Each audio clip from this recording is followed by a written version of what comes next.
सुख झाले वो साजने तुहा विठ्ठल बरवा तुहा माधव बरवा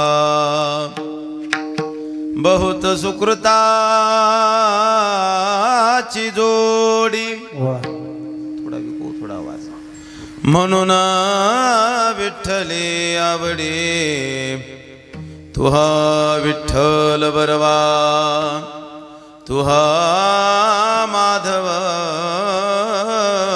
बरवा सर्व सुखाचे आगर बापर कुमा देवीवर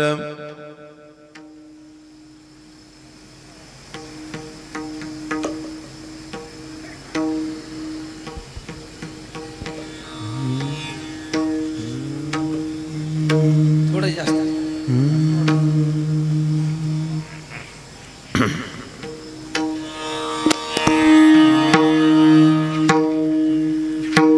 तुहा विठ्ठल बरवा तुहा माधव बरवा विठ्ठल झालं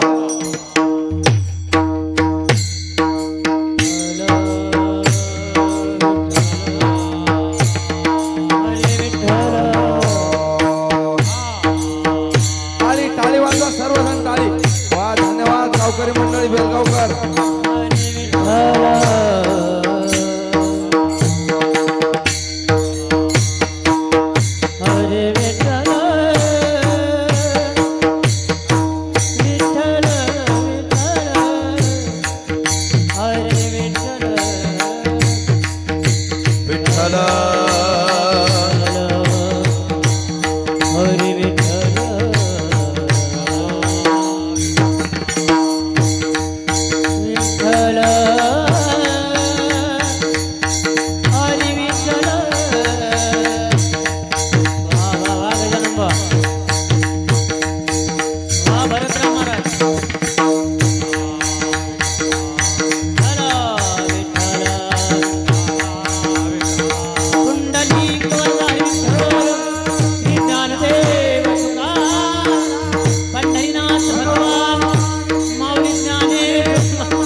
वक्रतुंड महाकाय सूर्यकोटि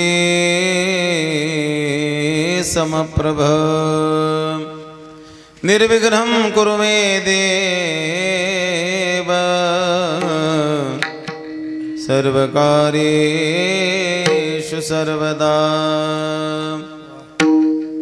सर्वमंगलमांगल्ये शिवे सर्वार्थसाधिके शरण्ये त्र्यंबके गौरी नारायणे नमोस्तुते अतमातुं गिरिजामती सहचरा प्राणशरीरं गृहं पूजाते विविधोपभोगरचना निद्रा समाधिस्थिति संचारस्तु पदजो प्रदक्षिण विधि सूत्राने सर्वागिरो यद्यत् कर्म करोमि तदखिलं शंभो तवाराधनम्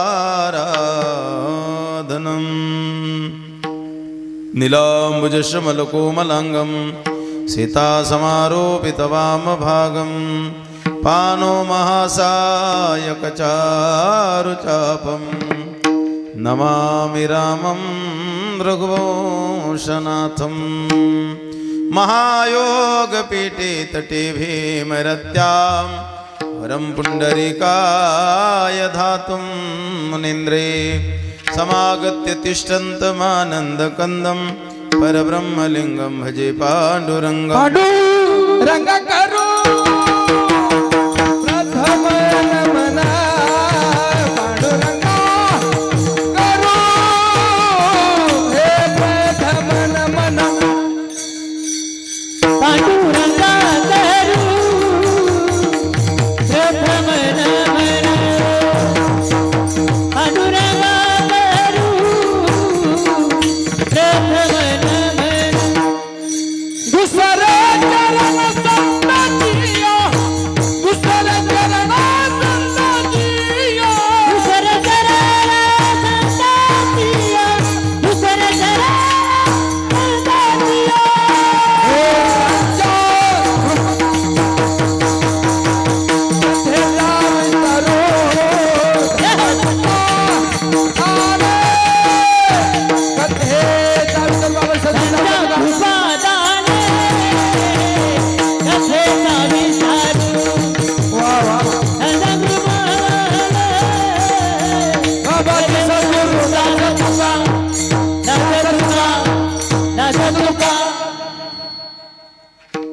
नमिला गणपती माबली शारदा आता गुरुराया दंडवत जय जय श्री राधा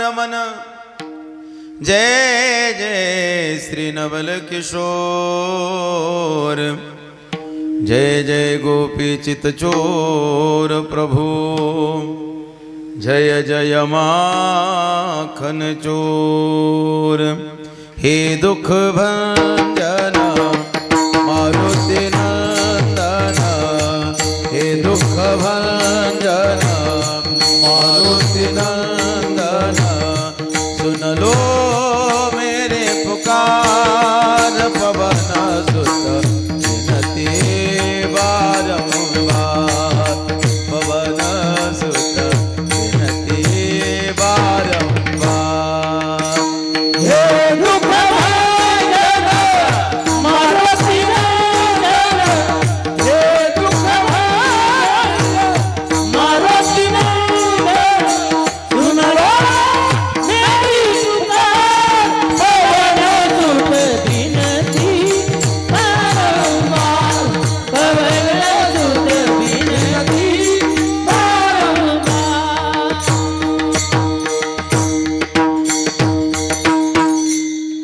हे दुख भंजन मारुति नंदन सुन लो मेरी पुकार पवन सुत विनती बारंबार पवन सुत विनती निवडलेला घेतलेला अभंग माऊली महावैष्णव ज्ञानोबराय यांचा सुंदर असा चारचरणाचा अभंग सेवेसाठी निवडला. मंगलाचरणातील पहिल्या क्रमांकाचा अभंग या.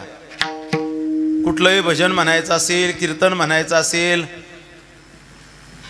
तर अगदी सुरुवातीला म्हणल्या जाणारा अभंग म्हणजे माऊली महावैष्णव ज्ञानोबरायचा हा अभंग. मला असं वाटतं हा अभंग पाठ नसेल असा वारकरी नसेल महाराष्ट्रात. बरोबर आहे ना. हा अभंग पाठ नसेल असा वारकरी या महाराष्ट्रात नसेल आणि ज्याचा पाठ नसेल तो वारकरी नसेल. बस हा त्याचं उत्तर आहे. अतिशय गोड सरळ सर्वांचा कानपाठ मुखपाठ. जैल भजन येत नाही तैसाही पाठ या सर्वांचा पाठ अभंग. म्हणलं कोणता घ्यायचा? म्हणलं सर्वांचा पाठ असणारा अभंग घ्यायचा. आज अतिशय गोड माझ्या ज्ञानोबरायचा हा सुंदर अभंग. या अभंगामध्ये माऊली महावैष्णव ज्ञानोबाराय परमार्थिक अनुभव व्यक्त करतात. ज्ञानोबरायला काही परमार्थिक अनुभव आला आणि तो अनुभव आल्यानंतर ज्ञानोबराय साजनी नावाच्या एका व्यक्तीसंग बोलतात. कोण आहे साजनी? अभंगात पाहणार आहोत आपण. ज्ञानोबराय आनंद झाला त्या परमार्थिक अनुभवाला आणि अनुभव आल्यानंतर ज्ञानोबराय त्या साजनी संग आपलं अंतःकरण व्यक्त करतात, मनोगत व्यक्त करतात आणि म्हणतात, ए साजनी ऐकतेस ना? ऐक. रूप पाहता लोचनी, मी रूप पाहिलं या डोळ्यानं आणि डोळ्यानं रूप पाहिल्यानंतर ए साजनी ऐकतेस का? ए मैत्रिणी, ए सखे ऐक. अगं तो देव पाहिल्यानंतर मला काय झालं सांगू का तुला? सुख झाले हो, मला सुख झालं. का सुख झालं? त्याचं कारण असं आहे, तो जो देव मी पाहला ना, तो जो पंढरीश परमात्मा मी पाहला ना, तो अगदी अतिशय बरवा आहे. तो हा विठ्ठल बरवा, तो हा माधव बरवा. अभंग जरी सोपा आहे ना तरी गोड आहे ऐकायला. थोडं ध्यान देऊन ऐका. तो बरवा आहे, अतिशय सुंदर आहे. कोण? जो मी पाहला तो. बरं का? ऐकतेस ना? ए साजनी, ए मैत्रिणी ऐक. हा, ज्ञानोबरायला मैत्रीण करावशी वाटली, ज्ञानोबरायला सोबतीन करावशी वाटली. हा, माणसानं मित्र मैत्रीण केली पाहिजे.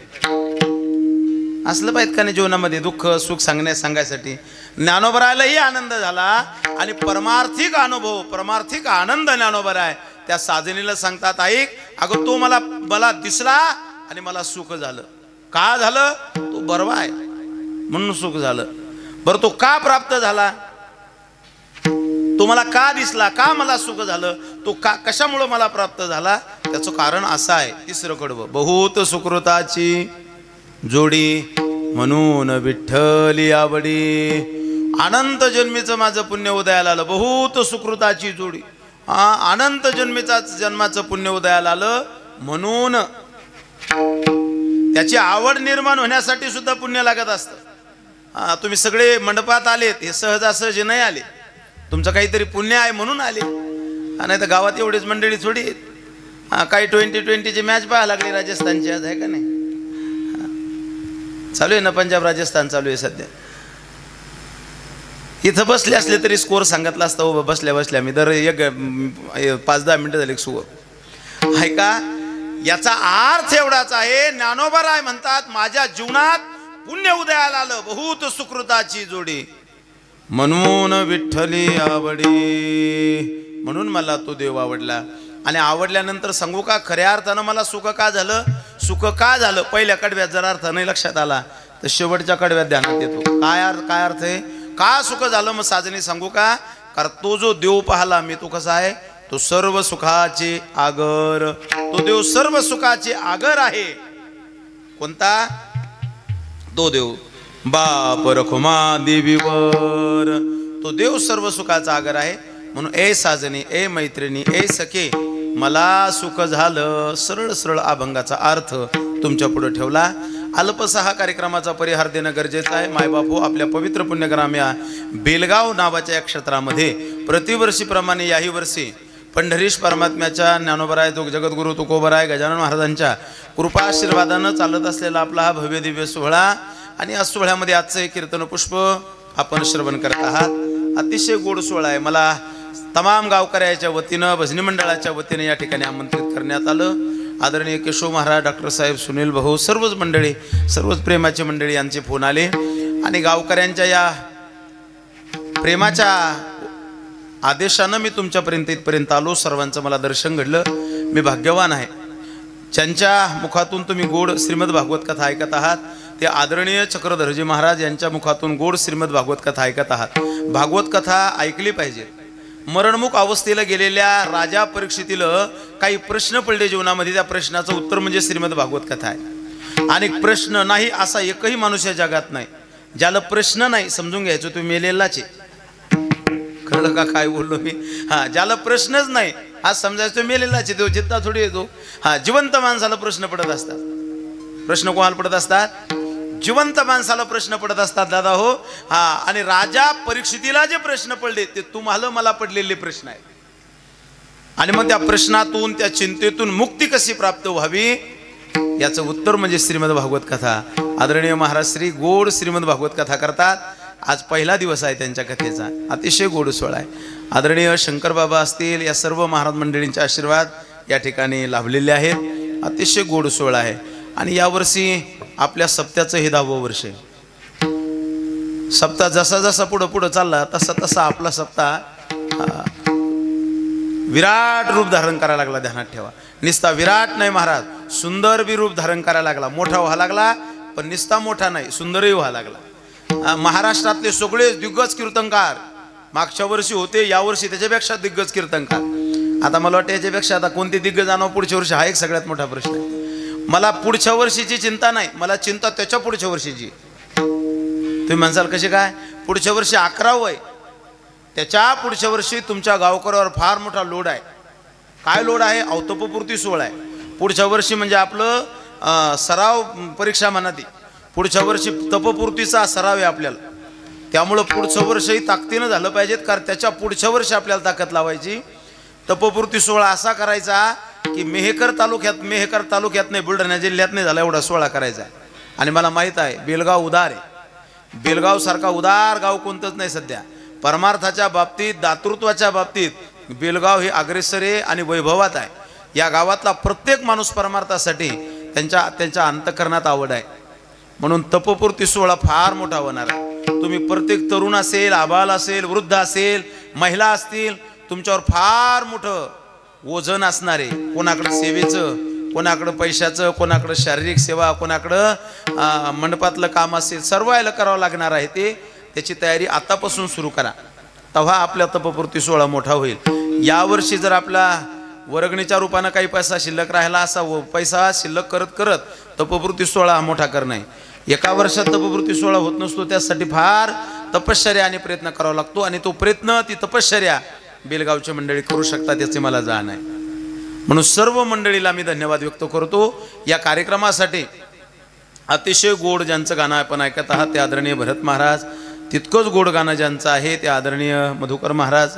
हे 2 महाराज मंडळी म्हणजे महाराष्ट्रातलं एक नाव आहे. विदर्भात, महाराष्ट्रात नावलौकिक असलेले 2ही गायक आहेत. दोघांनाही धन्यवाद. तितकंच अप्रतिम वादन ज्यांचं आहे ते आदरणीय गजाननजी महाराज कुर्णे, ते सुद्धा या ठिकाणी उपस्थित आहेत. गावातील हे सर्वच गोड बालगोपाल भजनी मंडळ तथा गजानन महाराजांच्या संस्थेतले मंडळी गावातही आहे आणि गजानन महाराज संस्थांचे सर्व गोड मंडळी या ठिकाणी उपस्थित आहेत. गावातील माझे हे सर्व गोड भजनी मंडळ, सर्वांना धन्यवाद व्यक्त करतो. विनेकरी अतिशय गोड आहे. सुंदर साऊंड सिस्टीम श्रीराम केनवड ही यांचं साऊंड सिस्टीम आहे. आणि बोरकर भाऊ ऑपरेटिंग करायला बसलेले, त्यामुळे त्यांनाही धन्यवाद. वारकरी यूट्यूब चॅनल आहे, आम्ही वारकरी यूट्यूब चॅनल आहेत. भाऊसुद्धा ज्या ठिकाणी उपस्थित आहेत त्यांनाही धन्यवाद. मी ज्यांच्यामुळे या ठिकाणी उभा आहे, ज्यांच्यामुळे हे कीर्तन आज या ठिकाणी शक्य झालं, ते आदरणीय श्री विलास भाऊ उत्तमरावजी वानखेडे यांनी आजच्या या कीर्तनात सौजन्य घेतलेलं आहे. आजचं हे सौजन्य विलास भाऊचं आहे. टाळ्या पुढं वाजवा, मला पुढं बोलायचं. हे सौजन्य भाऊनं घेतलं, पण कशा निमित्तानं घेतलं तर गावात नळ योजना आहे त्यांची भरत महाराज, आणि त्या नळ योजनेला त्यांची म्हणजे स्वतःची पूर्ण गावाला पाणी, असं म्हणायचं काम नाही याला पाणी नाही म्हणून. कोणाचं लग्न असो काही असो पाणी कधी तयार असतं, कधीही कोणालाही पाणी नाही म्हणायचं काम नाही. बटन दाबलं की नळ कुठेही चालू. हे अहोरात्र सेवा आहे त्यांची. तर त्यांच्या नळ योजनेला, आता तुम्ही टाळकरी टाळे वाजवा, गावात नाही वाजवल्या चालते. नळ योजनेला 10 वर्ष पूर्ण झाले. त्या नळ योजनेचा वाढदिवसानिमित्त कीर्तन आहे आजचं. म्हणून आनंद वाटला मला की प्रत्येक जण ज्याच्या त्याच्या हिशोबानं सौजन्य द्यायला लागला. माझी नम्र विनंती आहे, पुढच्या वर्षी सौजन्य सुद्धा याच वर्षी ज्याला हे करायचं असेल ना, तो घोषित करून द्यायचं 7 दिवसात. पुढच्या वर्षी सौजन्य सुद्धा प्रत्येक जण घ्या. आणि तपपूर्तीचं सौजन्य तिथं तुम्हाला भेटणारच आहे, कारण हा सोहळा फार मोठा होणार आहे. आपलं प्रत्येकाचं नाव विचार असलं पाहिजे. प्रत्येकाचं आता सांगू का तुम्हाला, ज्यांनी सौजन्य घेतले, ज्यांनी अन्नदान घेतलं, त्या प्रत्येकाचे नाव आणि सर्व यूट्यूब चॅनलला जाणार आहे. कवाही मोबाईल काढा, विलास भाऊ आता हे नाव कायम राहणार आहे तुमचं. म्हणजे गाव कधीच होतोय म्हणजे सांगायचंच काम नाही. 10 वर्ष झाले हे काम. आता जर पुरावा द्यायचा असेल कुठं तुम्हाला, तर फक्त तेवढीच क्लिप काढायची, पुरावा द्यायचा सर्वांचं. म्हणून आनंद वाटू राहिला मला. खरं तर काय बोलावं हा एक सगळ्यात मोठा प्रश्न आहे, कारण सर्वच तुम्ही गोड मंडळी आहात. म्हणून काहीच बोलत नाही. तुमच्या सर्वांच्या चरणावर एकदा नतमस्तक होतो. तुम्ही हा गोड परमार्थ करत आहात. तुम्हाला सर्वांना धन्यवाद देतो आणि वेळ न गमवता अभंगाच्या चिंतनाकडे वाटचाल करतो. विठ्ठल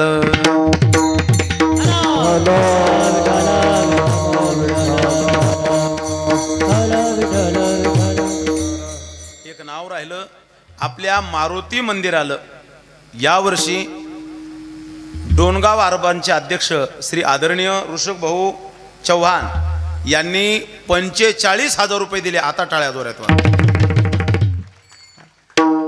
भाऊनं आपल्या मंदिराला 45,000 रुपये दिले म्हणून भाऊला खरंच धन्यवाद. नाही तर भाऊ डोणगावचे इथं येऊन पैसे मंदिराला देणं मोठं दातृत्व आहे त्यांचं. त्यांना धन्यवाद. तसंच त्यांनी नुसतं मंदिराला दिलं नाही. काय केलं? आवाज तसा काही करू नका. काहीतरी केलं तुम्ही. पहिलं छान. केवळ मंदिराला दिलं नाही. आम्ही वारकरी हे जे आमचं जे यूट्यूब चॅनल आहे या चॅनलचे सुद्धा ते सेवेकरी आहेत म्हणून त्यांना विशेष धन्यवाद. चला धन्यवाद. अतिशय गोड ज्यानं त्यांना त्याच्या हिशोबानं सेवा घेतलेली आहे. कोण भरत महाराज घेतले, कोण मधुकर महाराज घेतले, कोण गजानन महाराज घेतले, कोण कथा घेतली, कोण टाळकरी घेतले, कोण विनेकरी घेतले, कोण साऊंड सिस्टीम घेतली. मंडप राहिलेला आहे. मंडपही कोणी घेऊन टाका पुढच्या वर्षीचा. काही ठेवायचं नाही. प्रत्येकानं काही ना काही सेवा घ्यायची. आपलं नाव त्या पॉम्पलेटमध्ये असलं पाहिजे. हे प्रत्येकानं भान ठेवा, जाण ठेवा. देव तुम्हाला काहीही कमी पडू देणार नाही. माझा देव उदार आहे. आणि हा तपोपूर्ती सोहळ्याकडे चाललेला कार्यक्रम आहे. गजानन बाबाचा कार्यक्रम आहे. गजानन बाबाच्या या पावन दरबारात हा सोहळा चालू आहे. त्यामुळं काही कमी पडणार नाही. हा समर्थाचा दरबार आहे. विठ्ठल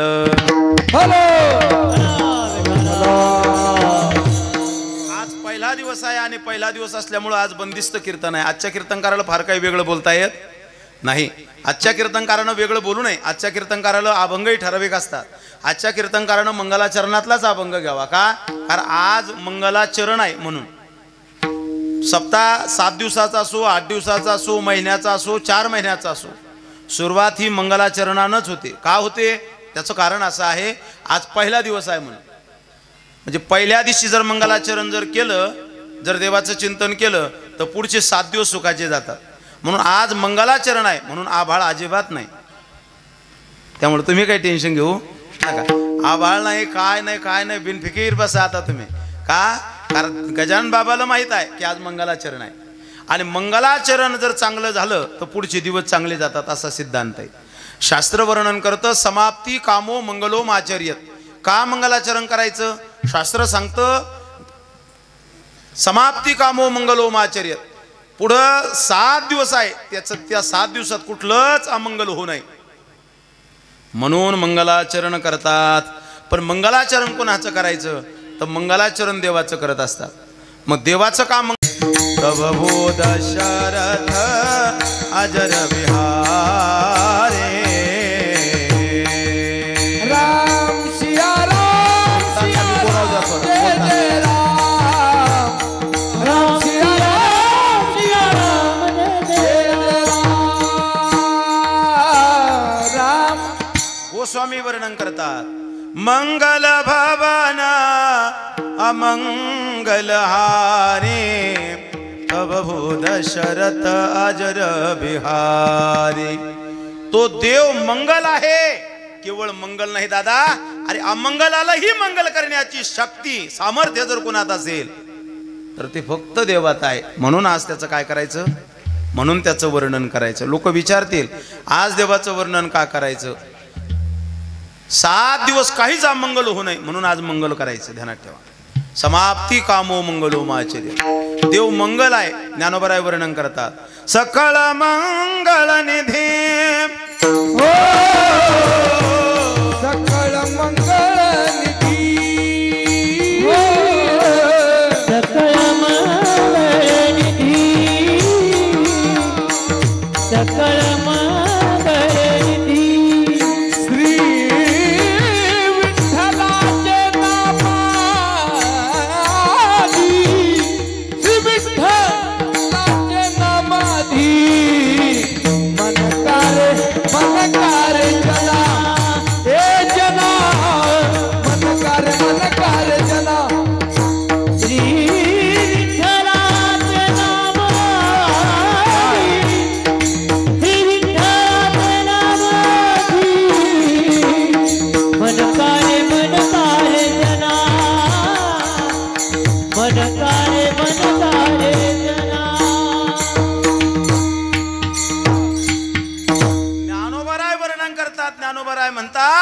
या जगाच्या पाठीवर देवच मंगल आहे, त्याच्या व्यतिरिक्त कुणीही मंगल नाही. सकळ मंगळ निधी श्री विठ्ठलाचे नाम आधी.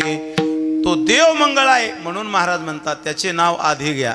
म्हणकारे जना का पतित पावन साचे श्री विठ्ठलाचे नाम वाचे.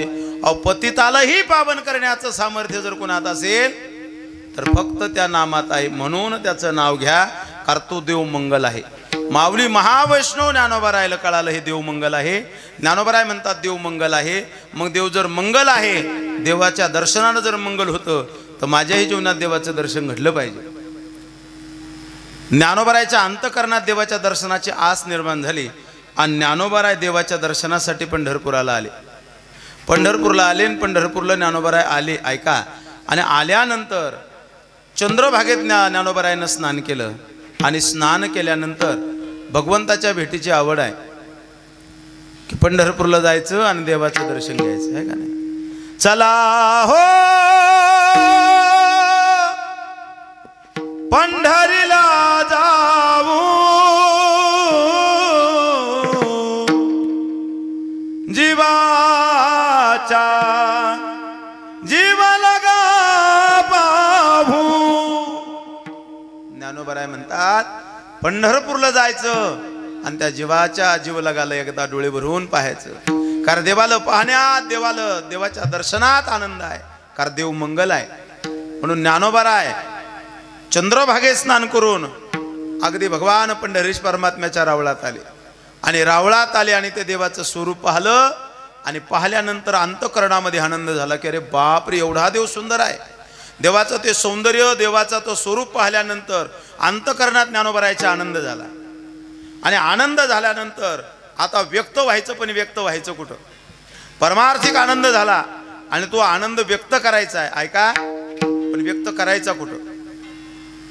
कारण कुठलाही अनुभव आहे तो व्यक्त करायचा का नाही हा एक सगळ्यात मोठा प्रश्न असतो. काही अनुभव असे असतात की ते व्यक्त करायचे नसतात, काही अनुभव असे असतात ते फक्त व्यक्त करायचे असतात. ऐका, एक उदाहरण सांगतो म्हणजे लक्षात येईल तुमच्या. काही अनुभव असे असतात की ते घ्यायचे असतात आणि समाजाला सांगायचे असतात. परमार्थिक अनुभव हे घ्यायचेही असतात आणि समाजालाही सांगायचे असतात. हा ज्ञानोबारायचा परमार्थिक अनुभव आहे. ऐका, हा काही अनुभव असे असतात फक्त घ्यायचे असतात, ते समाजापुढे मांडायचे नसतात. फक्त घ्यायचे, समाजाला मांडायचे नसतात. काही अनुभव असे असतात की ते घ्यायचे नसतात, फक्त समाजाला मांडायचे असतात, समाजाला द्यायचे असतात. पण काही अनुभव असे असतात की ते घ्यायचेही नसतात आणि द्यायचेही नसतात. एक एक ऐका, काही अनुभव असे असतात की ते घ्यायचेही नाही आणि समाजाला द्यायचेही नाही. उदाहरणार्थ, पॉयझन प्यायचंही नाही आणि कोणाला सांगायचंही नाही पे म्हणून. हा अनुभव घ्यायचाही नाही आणि सांगायचं नाही की बाबा पे फार छान लागतं, पेल्यानंतर लोक चौखून नळ्या टाकतात. हे अनुभव लोकांना सांगायचं का? अशा नळ्या टाकतात, अशा लोटतात कुठून कुठून, लय बेजाऱ्या करतात रे, लय बेजाऱ्या करतात. हा अनुभव घ्यायचा नाही अंग द्यायचा नाही. पॉयझनचा अनुभव सांगायचा नाही, द्यायचा नाही. बर, व्यसन आपणही करायचं नाही आणि दुसऱ्यालाही करायचं सांगायचं नाही, सांगायचंच नाही अजिबात.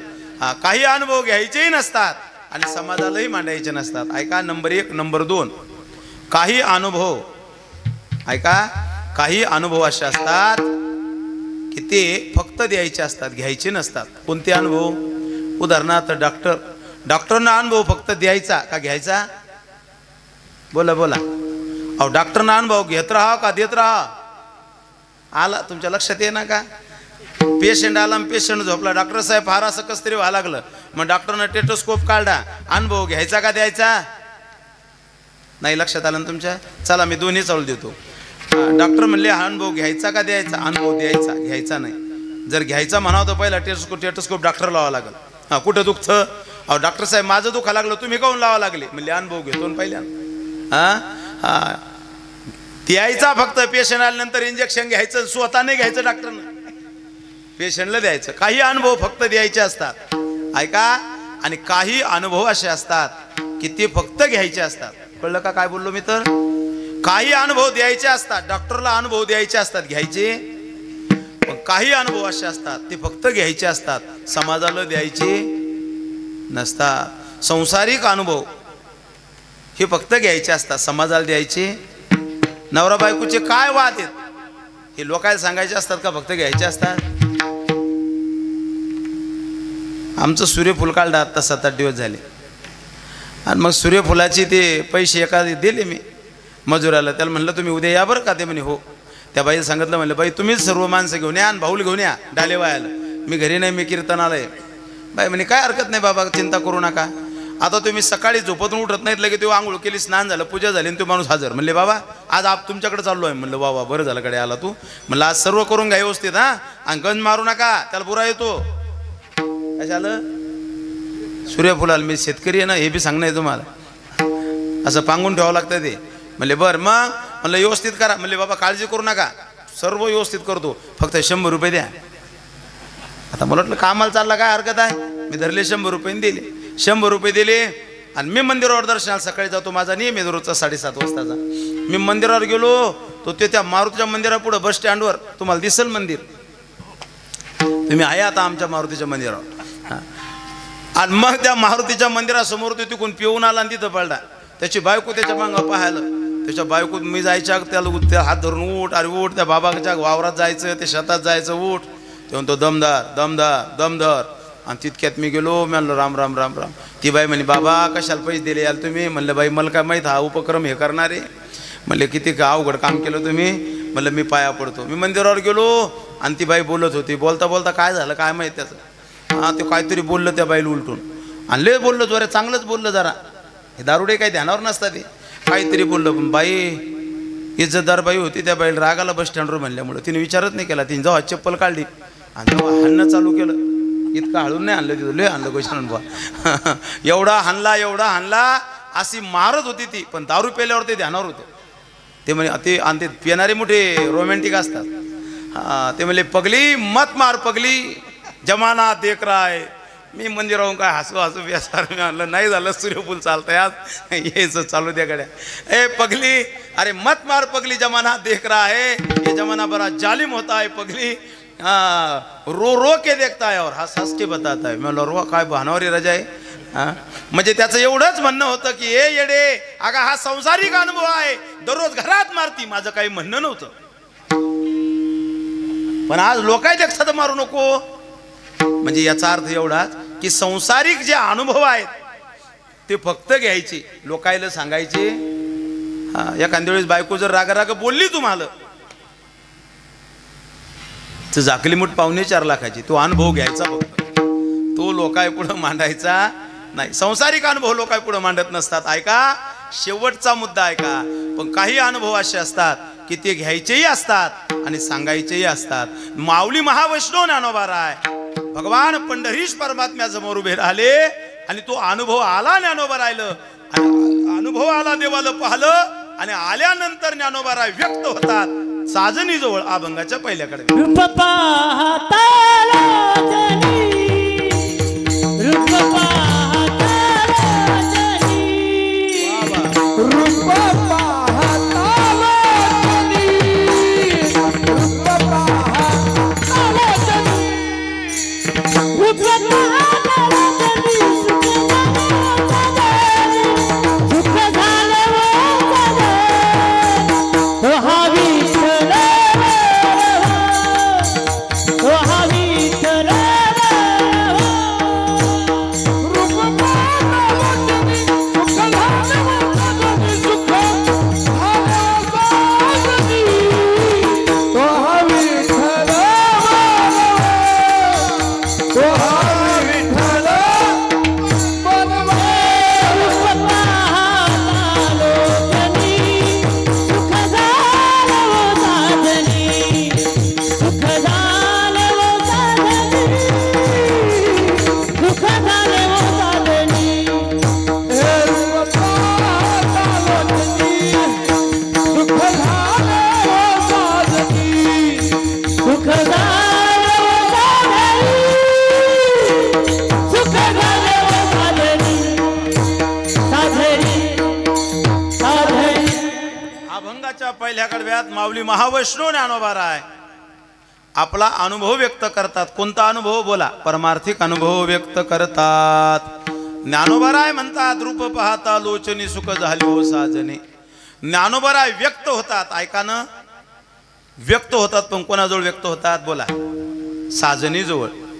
मंदिरात ज्ञानोबराय आले आणि ज्ञानोबरायला आनंद झाला. ऐका, एवढा आनंद झाला देवाला पाहिल्यानंतर, एवढा आनंद झाला. तो आनंद इतका झाला की आता व्यक्त व्हावं कोणाकडं.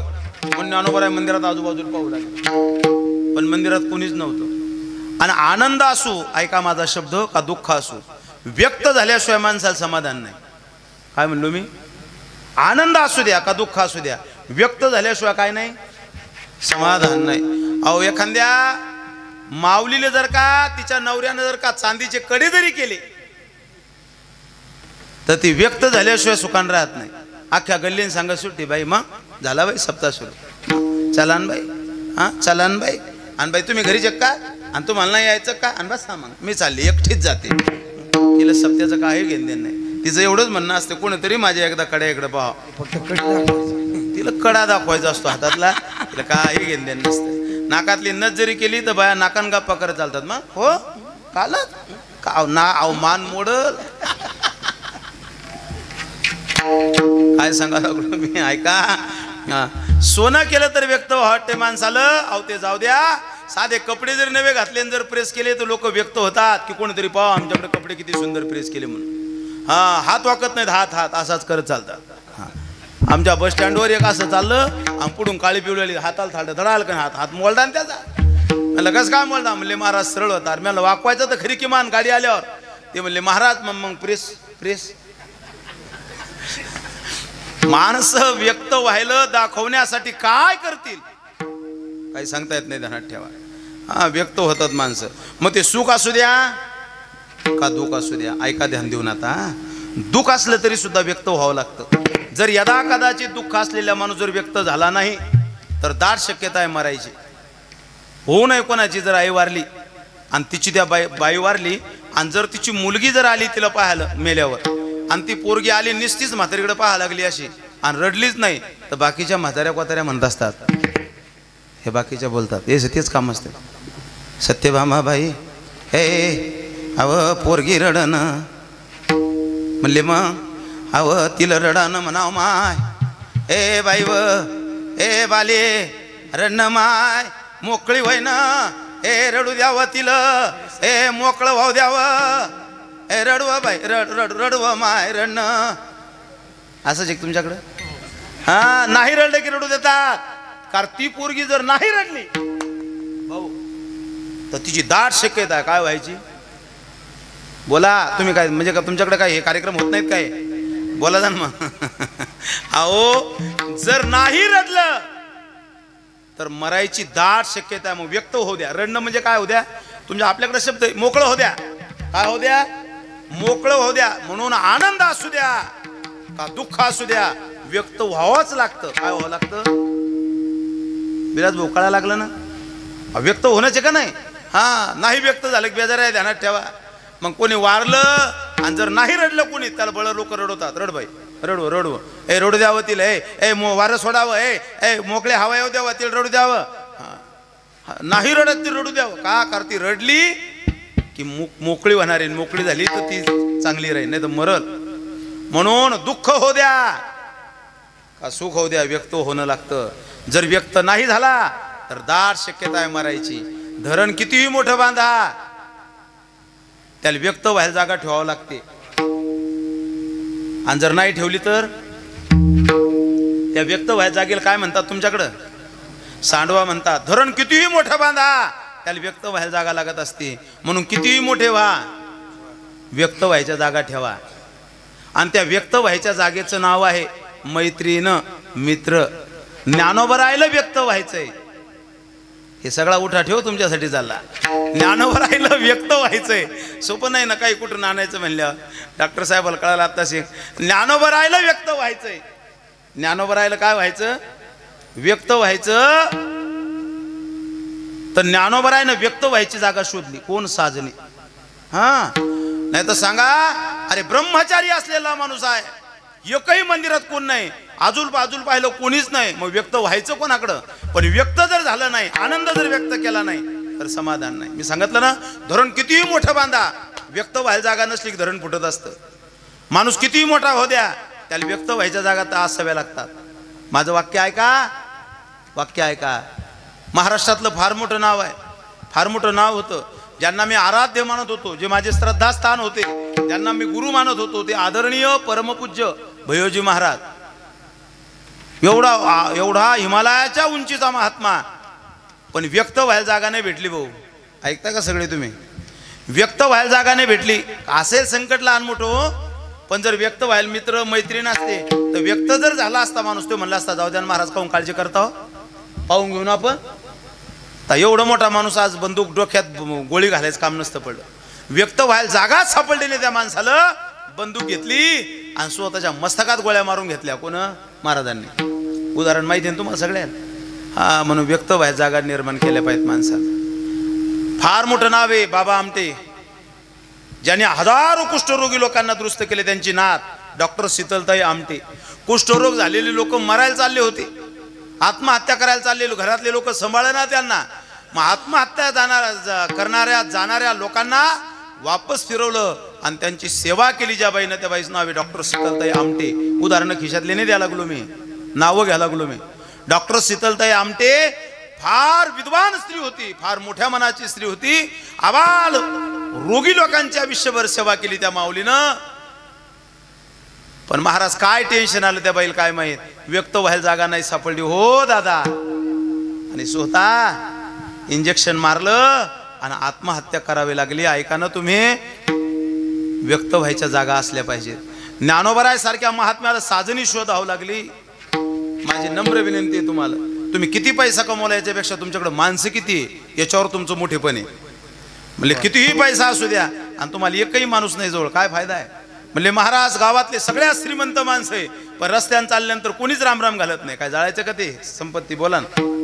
हा, माझं एक वाक्य ऐका. आपण चाला लागलो ना लोकांना वाकून रामराम घालावा, इतकं गोड जीवन असावं माणसाचं. आपण बसलो की आपल्या जवळ लोकांनी येऊन बसावं, एवढं सुंदर जीवन असावं. आणि आपण ज्या दिवशी मरू त्या दिवशी लोकांच्या डोळ्यात पाणी यावं. संपलं. कोण पाहायला लागलं तुमच्याकडे किती पैसा आहे. आणि पैशानं माणसं मोठे होतात, हा तुमचा गोड गैरसमज आहे. पैशानं माणसं मोठे झाले असते, पैशानं जर का माणसाचे नावं झाले असते तर टाटा, बिर्ला, अंबानी याचे मंदिर असते, गजानन बाबाचे नसतात. त्याचे मंदिर असते ना. काय पैशाला कमतरता आहे त्यांच्याकडे? प्रत्येक गावात एक टाटाचं मंदिर, एक बिर्लाचं मंदिर. आणि मग आहेच आरती म्हणाले, जय देव जय देव जय टाटा अंबानी, आहे का नाही?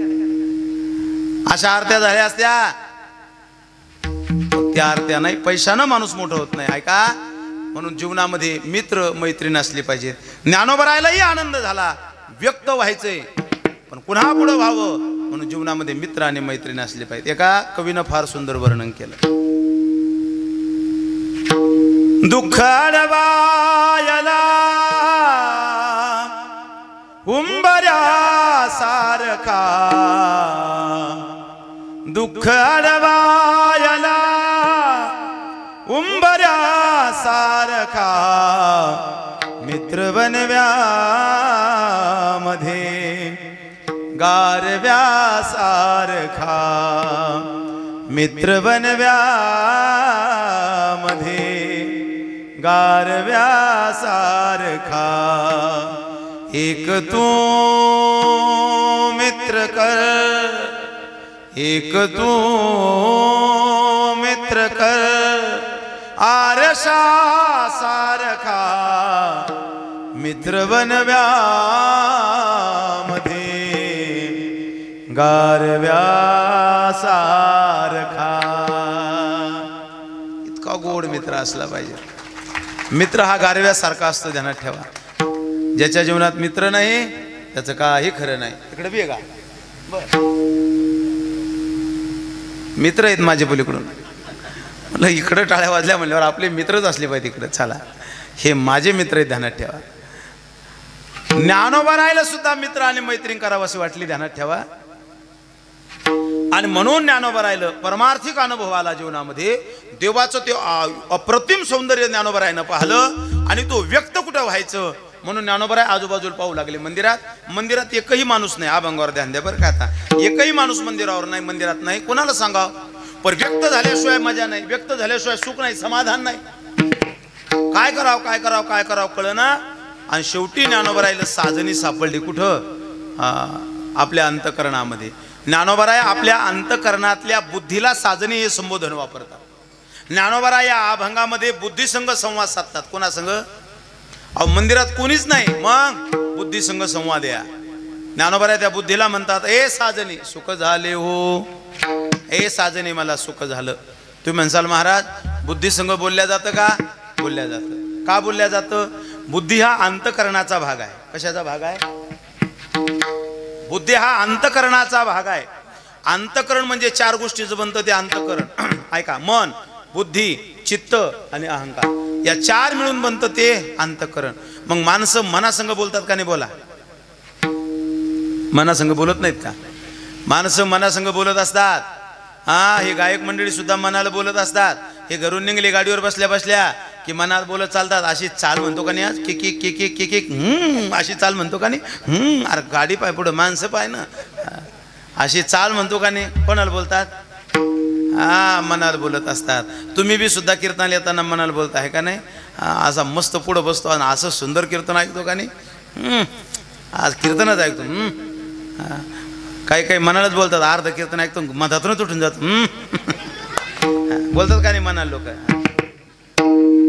बोलतात का नाही मनाला? शाळेत जातो आणि मधातूनच पळून येतो घरी, आहे का नाही? बोलता का नाही मनाला? विद्यार्थी मनाला बोलत असतो.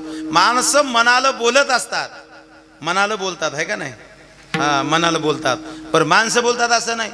महिला सुद्धा मनाला बोलतात. फक्त महिलाचं माणसाला ऐकू येऊ नये एवढंच बरं केलं देवानं. ते जर ऐकू आलं असतं ना तर माणसं घरातच नसते राहिले. स्वयंपाक करता करता सुद्धा मनाला बोलतात. त्या फार गोड बोलतात. ते तुम्हाला नाही सांगत मी त्याच्या मनात काय आहे ते. जर सांगितलं तुम्ही जेवणारच नाही. कारण जेवता जेवता मनाला बोलत असतात. काही खरं नाही. किती करावं किती करावं हे अजिबात समाधान नाही. या घरात सुखच नाही.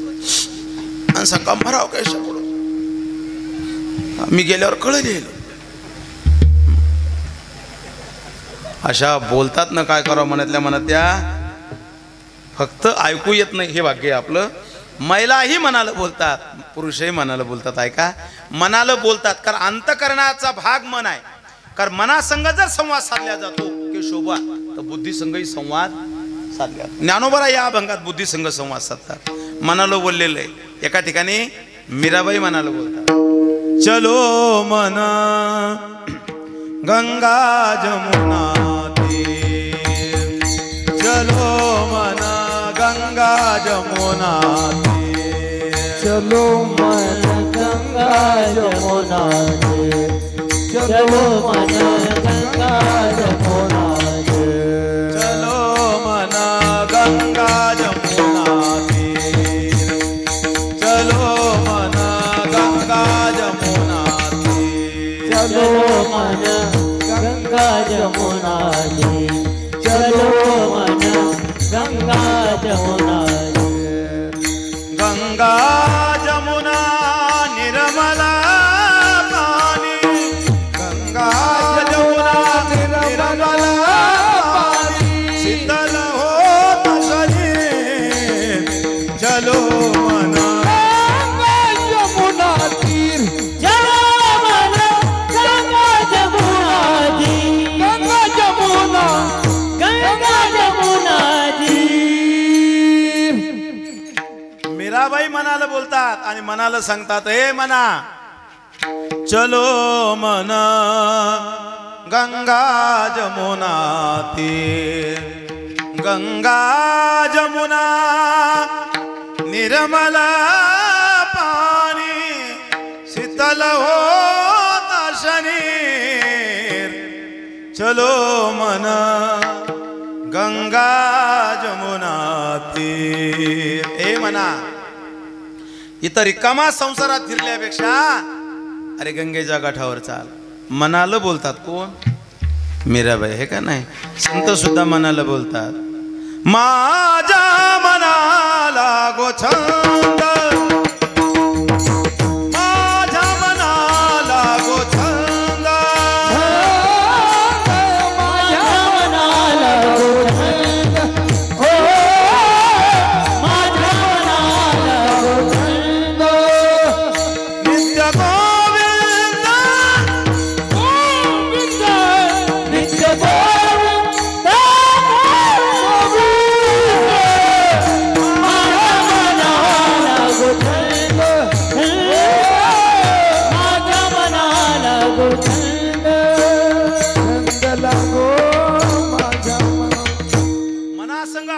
बुद्धीने संवाद केलेला आहे. संतही मनाला म्हणतात काय, माझ्या मनाला गोछंद नित्य गोविंद गोविंद, माझ्या मनाला गोछंद. मनासंग संवाद साधल्या तो दादा, याचा अर्थ बुद्धिसंगही संवाद साधल्या जातो. ध्यानात ठेवा बरं का, बुद्धिसंगही संवाद साधल्या जातो, मनासंगही साधल्या जातो, मग बुद्धिसंगही साधल्या जातो. आणि माऊली महावैष्णव ज्ञानोबा आहे या अभंगात त्या बुद्धिसंग बोलतात आणि त्या बुद्धीला म्हणतात, ए साजने सुख झाले हो, मी देवाला पाहलं, या डोळ्यानं पाहलं साजने बरं का, आणि मला सुख झालं. का सुख झालं? शास्त्रात त्याची 3 कारणं सांगितली. किती? 3 कारणं सुख का झालं. ऐका. पहिलं कारण काय? कारण देवाला पाहिल्यानंतर का सुख होतं ज्ञानोबराय म्हणतात, ए साजनी, त्याचं कारण असं आहे. पहिलं कारण असं आहे, तो देव नामता सुंदर आहे. दुसरं कारण का झालं म्हणजे नामता सुंदर आहे म्हणून सुख झाले हो साजनी. नंबर 1. नंबर 2, तो देव स्वभावता सुंदर आहे म्हणून ए साजनी सुख झाले हो. आणि नंबर 3, तो देव स्वरूपता सुंदर आहे म्हणून सुख झाले हो. 3ही मुद्दे ध्यान देऊन ऐका. 1, पहिला मुद्दा, तो देव नामता सुंदर आहे भरत दादा म्हणून सुख झाले हो. तो देव नामानं सुंदर आहे. नाम चांगले चांगले, नाम चांगले चांगले, कंठी राहो भले, हे माझे कंठी राहो भले. कपी गुण उतरिले, हा कपी गुणे उतरिले, मुक्त केले राक्षसा, मुक्त केले राक्षसा, मुक्त केले राक्षसा.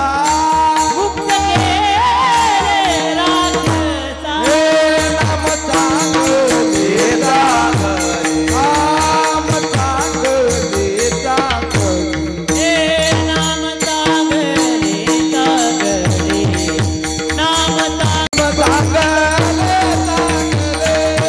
नाम चांगले चांगले नाम चांगले, माझे कंठी राहो भले, माझे कंठी राहो भले.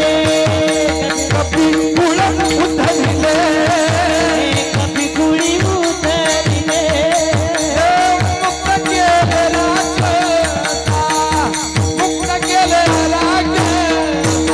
मुक्त केले राक्षसा, मुक्त केले राक्षसा.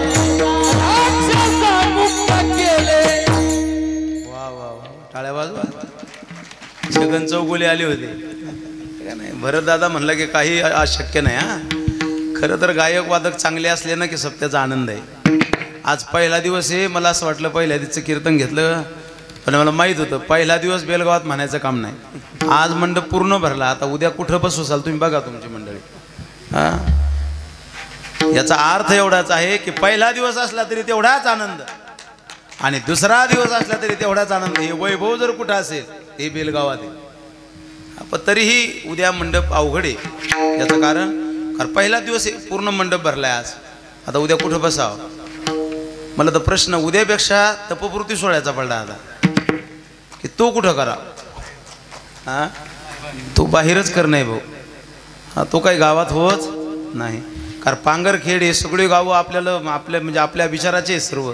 हे सर्व परमार्थी गाव आहे. पांगरखेड असेल आणि पांगरखेड म्हणजे तुमचं म्हणजे लगेच जवळचं नातं. कारण खरं म्हणजे पांगरखेडच सप्त्याचे जनक आहे तुमचं. तुम्हाला सहकार्य सर्वात जास्त जर कोणाचं असेल त्या पांगरखेडच्या मंडळीचं आहे. म्हणून पांगरखेडच्या मंडळी विशेष धन्यवाद. कारण पारायण ताई सगळं, गाथा भजन ताई सगळं आहे का, सर्व गोड मंडळी पांगरखेडचे असो. म्हणून सर्वांना धन्यवाद. चला, तुम्ही पांगरखेड मंडळी दरवर्षी सहकार्य करता म्हणून तुम्हाला विशेष धन्यवाद. आणि हे सहकार्य म्हणजे निष्काम सहकार्य काही नाही. तुम्ही जे म्हणसाल त्याच्यात तयार असतात बिचारे सगळे. तरी उमेश यावर्षी कुठं गेला काय माहिती. हा, येणार होता नाही का. हा, काही नारळावर आहे, ही बिचारी बुक्क्यावर आहे.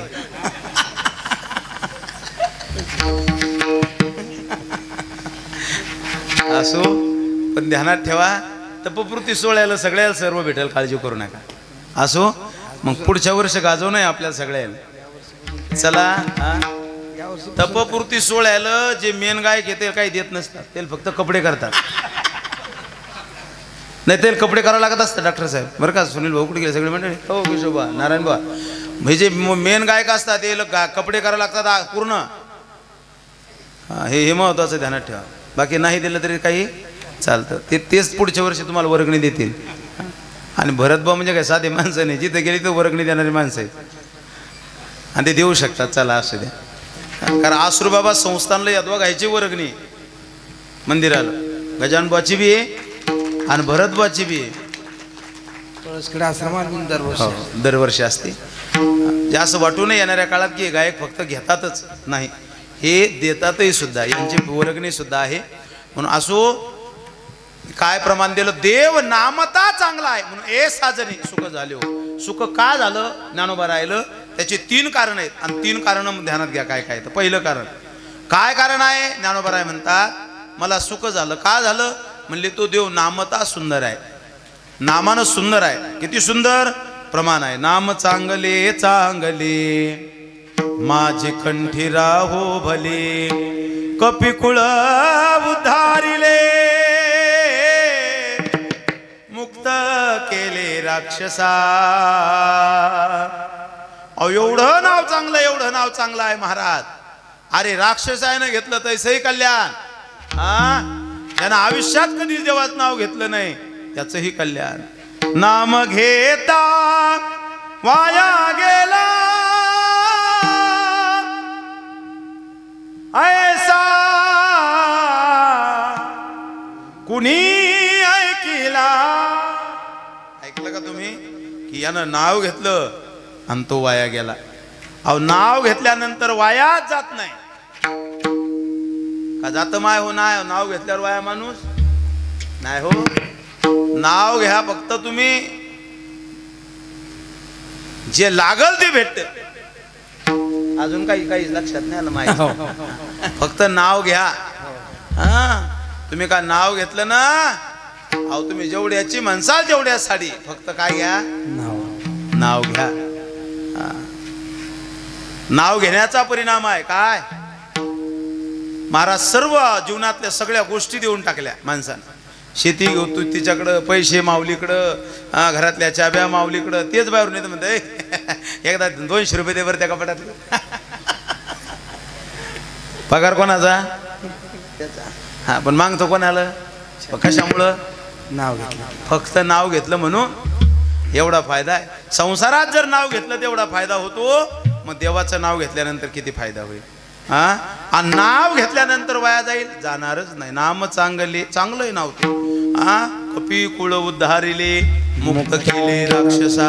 इतकं नाव चांगलं आहे म्हणून ए साजनी सुख झाले हो. पहिला मुद्दा संपला.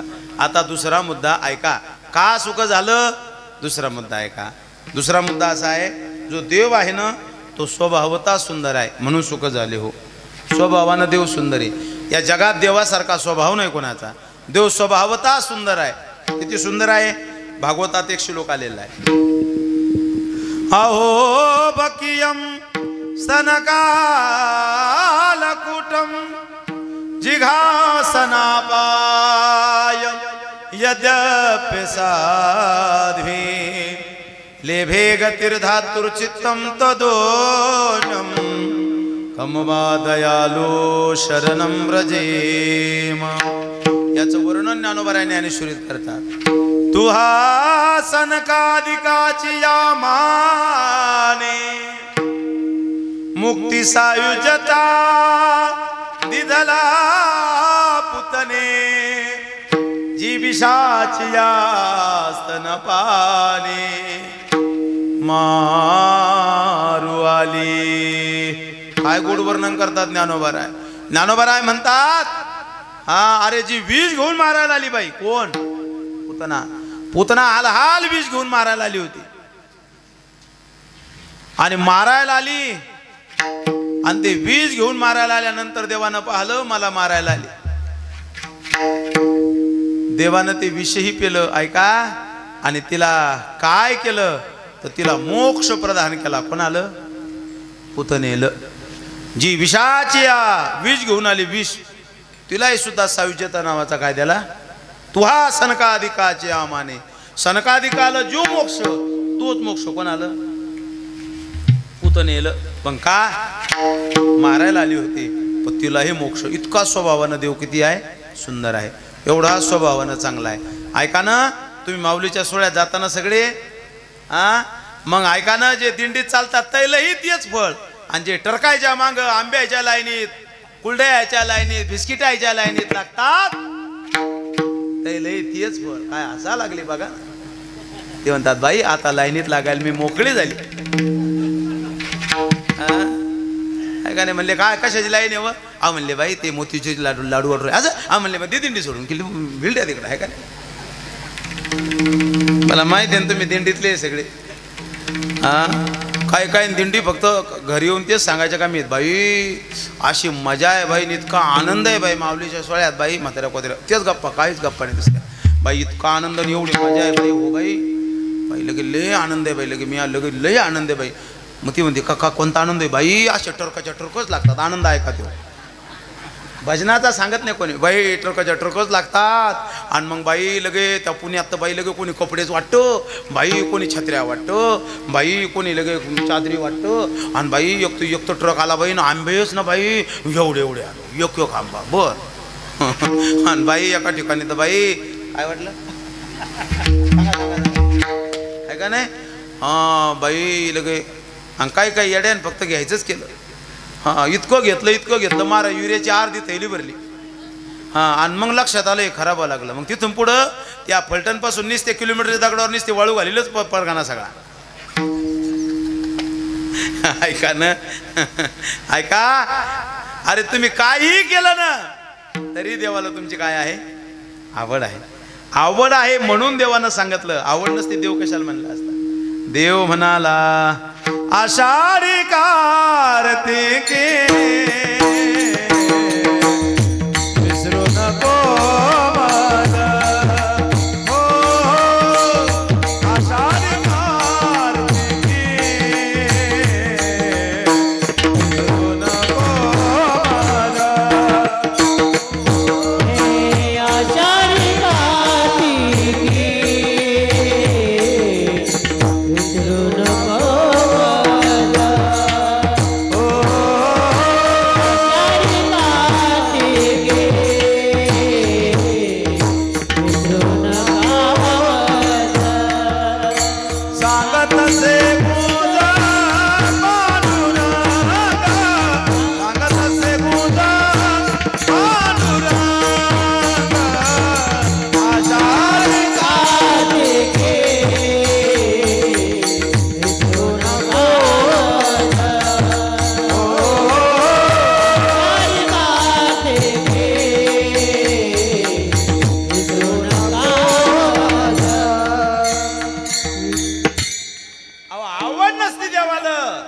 सांगा देव म्हणला असता का या म्हणून? देवानं निरोप पाठवला आषाढी कार्तिकी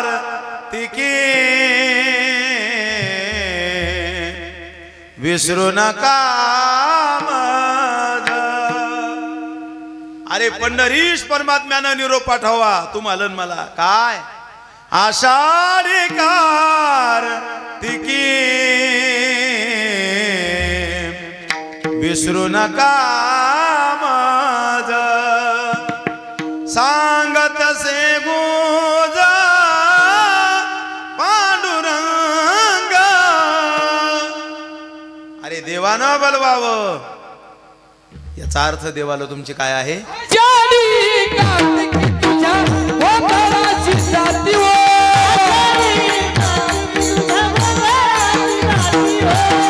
आषाढी कार्तिकी तुझ्या गोंधळाची जाती हो. कुंडलिक दिवसा शोभे वाळवंती. कुंडलिक दिवसा शोभे वाळवंती. कुंडलिक दिवसा शोभे वाळवंती.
देव म्हणले बापरे किती सुंदर आहे मी जर स्त्री असतो ना ते याच्या संगच लग्न केलं असतं, इतका देव सुंदर आहे. उदाहरण आहे का? भजन करा विठ्ठल विठ्ठल.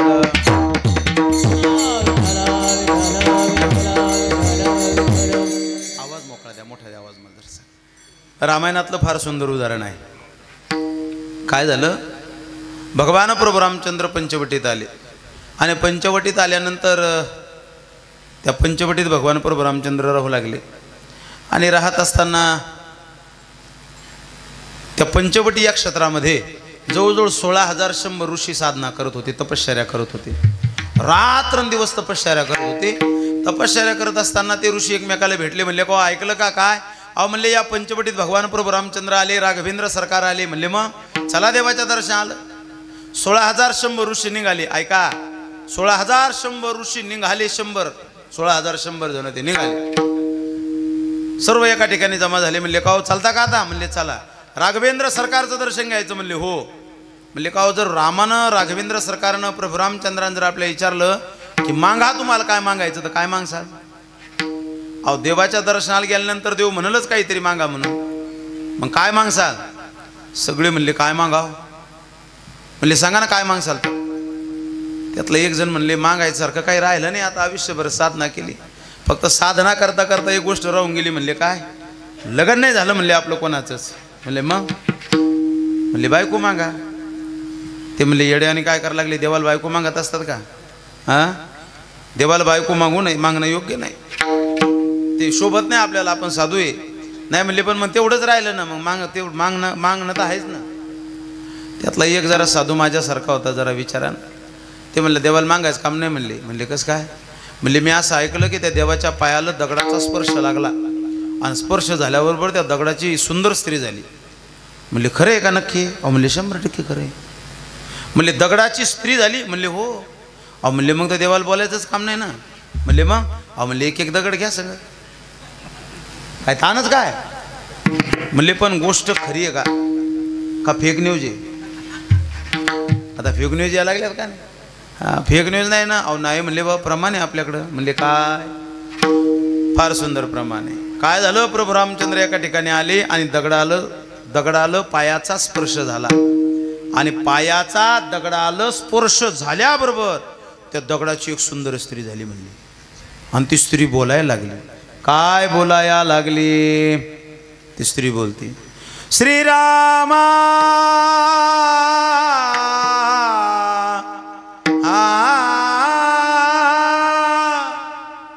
चला भाऊ. श्रीरामा चरण तुझे लागले, श्रीरामा चरण तुझे लागले, आज मी शाप मुक्त झाले, आज मी शाप मुक्त झाले, आज मी शाप मुक्त झाले. श्रीरामा चरण तुझे लागले, श्रीराम शरण तुझे लागले, आज मी शाप मुक्त झाले, आज मी शाप मुक्त झाले, आज मी शाप मुक्त झाले. श्रीरामा चरण तुझे लागले, श्रीरामा चरण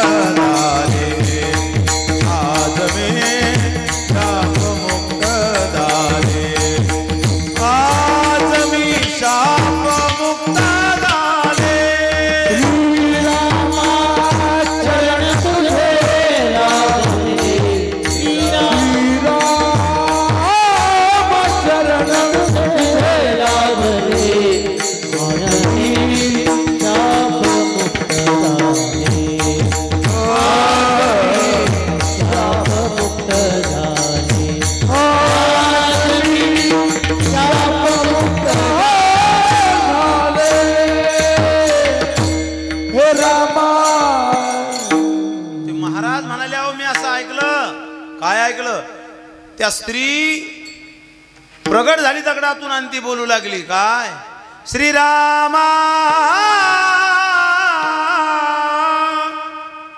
चरण तुझे लागले, आज मी शाप मुक्त झाले.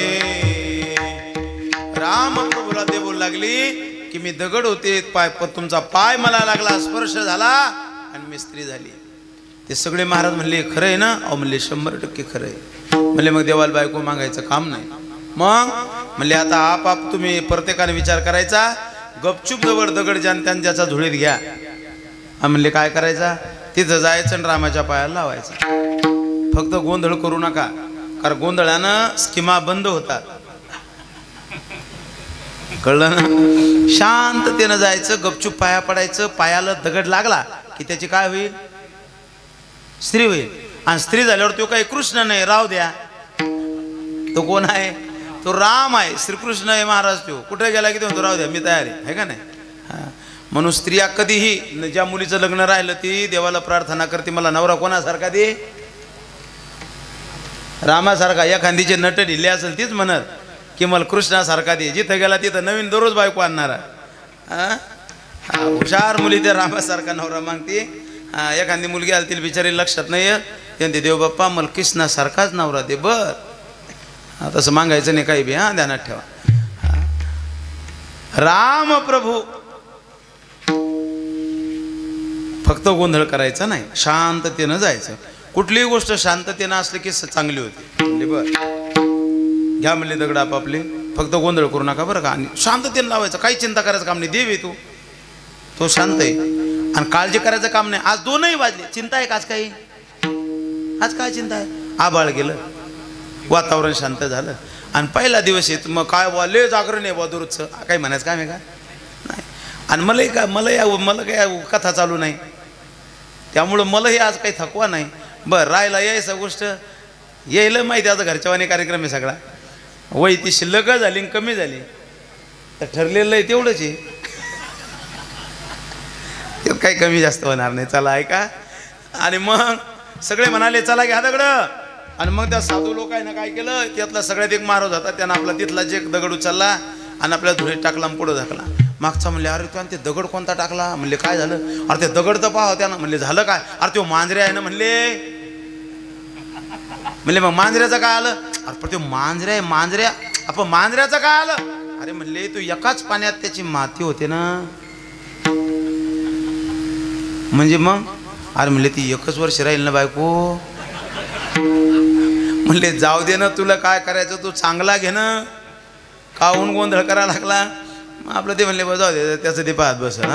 आपली आपण करा सोडव. त्यानं आपला ते म्हणले आपल्याच दगड चांगला घ्यायचा. त्यानं असा दगड घेतला की किती बोर घ्या निसता चुराच उडतो आहे का नाही. कडक दगड भेटतो नाही येतो एक. मग त्यानं तो कडक दगड घेतला असा, निसताच फुटायचं कामच नाही. तो असं चांगली मोठी चिप घेतली त्यानं, कसा आहे दगड म्हणले टाकला आणि निघलं पुढं. मागचं म्हणतं ते किती दगड किती कडक घेतला म्हणजे त्यानं. म्हणले तुला काय करायचं? पण इतका कडक की महाराज लोक आले की बघून फेकणारी बाई. अरे बापरे म्हणले आपल्या नाही बा इतका कडक दगड नाही घ्यायचं बाबा. बेजारे जन महाराज तुमच्या गावात नाही पण बरेच गावात गेलो की असा प्रश्न पडतो. ते इतके गोड भजने असतात ते, पण महाराज घरीच नेत नाहीत ते. तर बाबा चला यायच्या घरी बाबा. अरे पण तू घर कुठे? ते बाबा लेच अवघडी दे, आपल्या घरी जेवू नका. आपल्या घरी येणं म्हणजे मला घरी ठेवून घेणे. आहेत ना बऱ्याच घरातल्या बाया खराब आहेत, फार खराब असतात आहे का नाही. ऐका ऐका ऐका ऐका म्हणजे इतकी कडक बाई. काही काही मावल्या कडक असतात. बरं त्या कडक असतात त्याच्या पाठीमागे उद्देश असतो काय, ते माणसं कधीच घरी राहत नाही. मग त्या बिचारा रागवतात की तुम्हाला संसारात चिंता नाही, याची नाही त्याची नाही. आता नेमका राग महाराजावर कधी कधी आदळल्या जातो. बरं आमच्यासारख्यावर आदळत यात नवल नाही. तुकोबरावर आदळला राग एका बाईनं. तुकोबरावर राग आदळला. उदाहरण आहे तुकोबरायचं कीर्तन आवडायचं एका जणालं. तो लो गावचा होता, कासार समाजाचा होता. त्याला एवढं कीर्तन आवडायचं कुठे कीर्तन असलं की फक्त माहीत व्हा की निघाला कीर्तनात. बाई कदरली सांगू अहो जरा संसाराकडे पहा. पण तो काय ऐकत नसेल. बाई कदरली म्हणले आता काही परिणाम होत नाही, जाऊ दे तिकडं म्हणले. एक दिवस बाई म्हणे का हो निसते महाराजाला दुसऱ्याच्या घरी आता चहा घ्यायला, आपल्या घरी आणा आंघोळीला चहा घ्यायला कधीतरी. ते म्हणले पण तुला आवडत नाहीत ना महाराज? नाही नाही म्हणले, तसं काय नाही म्हणले, तुम्ही फिरता जास्त म्हणून मला वाटतं, या घेऊन म्हणले महाराजाला. आणलं तुकाराम महाराजाला, कोणाच्या घरी यायच्या. ही भंडारा डोंगरावर गेलो आणायला तुकाराम महाराजाला. तुकाराम महाराज चालू ना आपल्या घरी. अरे नाही म्हणले गड्या तुझी बायकोला मी आवडत नाही, माझं भजन आवडत नाही. नाही नाही म्हणले तसं काय नाही म्हणले, आता आता व्यवस्थित झालं म्हणले सगळे, तिला हे भजन गिजन सगळं आवडायला लागलं, चला म्हणले. अरे पण म्हणले माझी आंघोळ राहिली. अहो चला चला आमच्याच घरी आंघोळ करू म्हणले, आता चला. आणि तुकाराम महाराज तिथं आले ना, आल्यानंतर पलंगावर बसली बाई, आली बायान पायी पाया पडली. कोण? ती बाई. हां वाईट लोक नम्र झाले समजून घ्यायचं काहीतरी धोका आहे. हां वाईट लोक कधीच नम्र होत नसतात, आणि नम्र झाले समजून घ्यायचं काहीतरी आपला आज गेम आहे. जी कधीच बाई तुम्हाला गोड बोलत नाही, तुम्हाला सांगायला लागलो इकडच्या मंडळीला, ती जर अचानक आली म्हणली बाई तुमच्यासारखा गावात स्वभाव नाही, गावात समजून घ्यायचं बस आग लागली कुणी कोणतरी आता. ध्यानात ठेवायचं.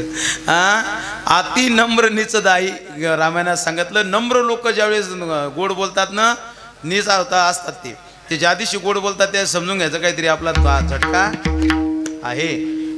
खराब माणसं जे असतात ते गोड बोलतात, ते गोड असतातच असं अजिबात नाही. ऐका ना. आणि मग तुकाराम महाराज आले. महाराज या बाईने सांगितलं बाबा कसं आंघोळीला, आणि मग पाणी गिनी तपवलं. महाराज नाणीत बसले, आणि नाणीत बसले पाणी उस्तर म्हणले भजन करावं, विठ्ठल विठ्ठल डोळे लावून सुरू झालं. बाईनं पाणी उकळलं. नवऱ्याला म्हणते का हो पाणी टाकायचं बाबाला काही साबण गिबन उठणं गिटणं आहे का नाही? ते साधा बळा वारकरी. ते म्हणे अरे बाप रे काहीच नाही काय करत. म्हण नाही ना म्हणे आणा ना जाऊन, असं कसं का निसत भजन करावं रामकृष्ण हरी करा, साबणाचा पत्ता नाही बाबाला. जा म्हणले पटकन साबण दुकानात दुकानात म्हणले आलो. ते पळतच गेलो दुकानात. बाईने सांगितलं बसा बाबा मी पाणी टाकते तुम्हाला. बाबा बसले रामकृष्ण हरी करत. बाईनं उकळतं पाणी घेतलं, आणि उकळतं पाणी तुकोबरावर फेकलं. तुकोबराच्या अंगावर पाणी पडलं. महाराजांनी तुकोबरा बाहेर आले, मोठ्या नारोळ्या करत बाहेर आले ना. तितक्यात ते आलं. ते आल्यानंतर त्यानं पाहिलं बायकोनं उभा उद्योग केला. त्यानं लाकूड काढलं, मुंडक्यात घालायचं. ते म्हणले मारू नको. म्हणले कहून? म्हणले हिचा काय दोष आहे? हे माझा प्रारब्ध दोष असेल, कारण भोग भोगावंच लागतात. भोग चुकत. माझं एक वाक्य घरी घेऊन जाच. तुम्ही एक वेळेस देवाची भीती नाही बाळगली तरी चालेल, कारण देव उदार आहे, देव माफ करेल. एक वेळेस साधूची भीती नाही बाळगली तरी चालेल, साधू उदार आहेत. आईचं हृदय साधूचं माफ करतील. एक वेळेस आई वडिलाची भीती नाही बाळगली तरी चालेल, कारण शेवटी ते मायबाप आहेत. कायद्याची भीती नाही बाळगली तरी चालेल, कारण तिथं पैसे भरून जमतं. पण ऐका ना, कर्माची भीती सदैव बाळगा, कारण कर्म फळ देतच हे ध्यानात ठेवा. फक्त असं वाटू देऊ नका तुम्ही काही केलं म्हणजे काही होतं असं चुकून वाटू देऊ नका. रामाला कर्माचा भोग चुकला नाही, रामाच्या बापाला चुकला नाही, रामाच्या बायकोला चुकला नाही, मग तुम्ही का जवळ आहे देवाचे? तुम्हाला कसं चुकल राजा हो? कर्माचा भोग भोगावा लागतो. आणि पूर्ण गरम पाणी. कर्मे श्रीराम वनवासा गेला, कर्मे रावण क्षय पावला, कर्मे दशरथ योगे गेला, वियोग घडला सीता देवी, कर्मे मत झाला गेला, कर्मे मत झाला गेला.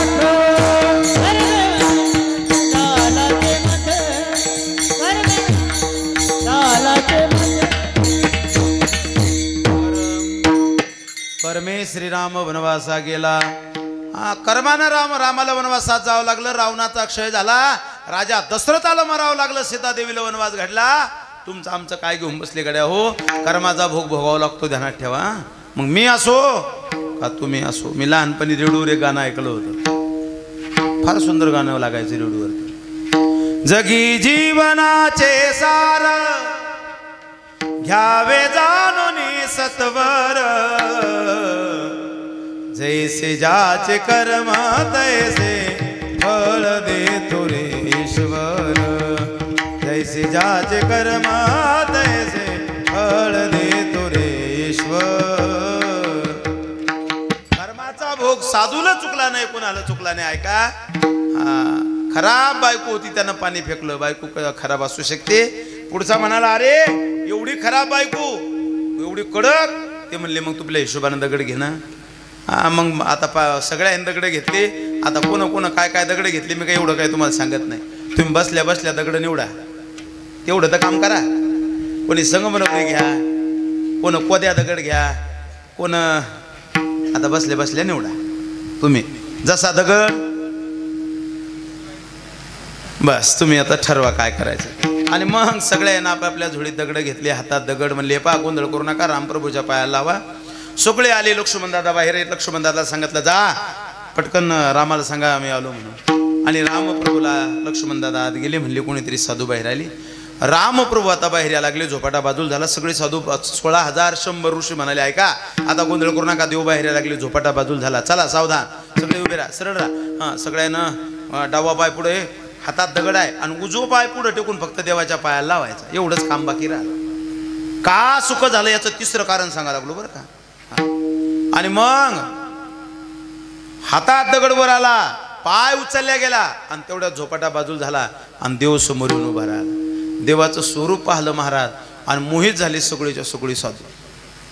पायावर उचललेला आहे, हातात दगड आहे, पण पायही पुढे जायना आणि हातही बाहेर येऊ ना. नुसते पाहू लागले, फक्त पाहत होते, फक्त पाहत होते, फक्त पाहत होते. 1 मिनिट झाला, 2 मिनिटं झाली, 3 मिनिटं झाली, 5 मिनिटं झाले. 5 मिनिटानं देव बोलायला लागले. म्हणले अरे ए साधू हो, ए महाराज हो, अरे काही तर बोला, काही तर मागा. ए अरे बोला रे, ए अरे बोला बोला. 10:30 होऊन गेले रे, बोला रे तुम्ही काहीतरी. ए अरे ऐका, अरे बोला 10:30 झाले, बोला रे, अरे काही तर बोला. हा त्यावेळेस सगळे साधू म्हणले काहीच बोल नको, किती वाजू, तू चुप बस. काय म्हणले देवाला, हा फक्त मुकाट्यान राह आणि एकच काम कर. आता दृष्टी पुढे ऐसा तुझी राहे,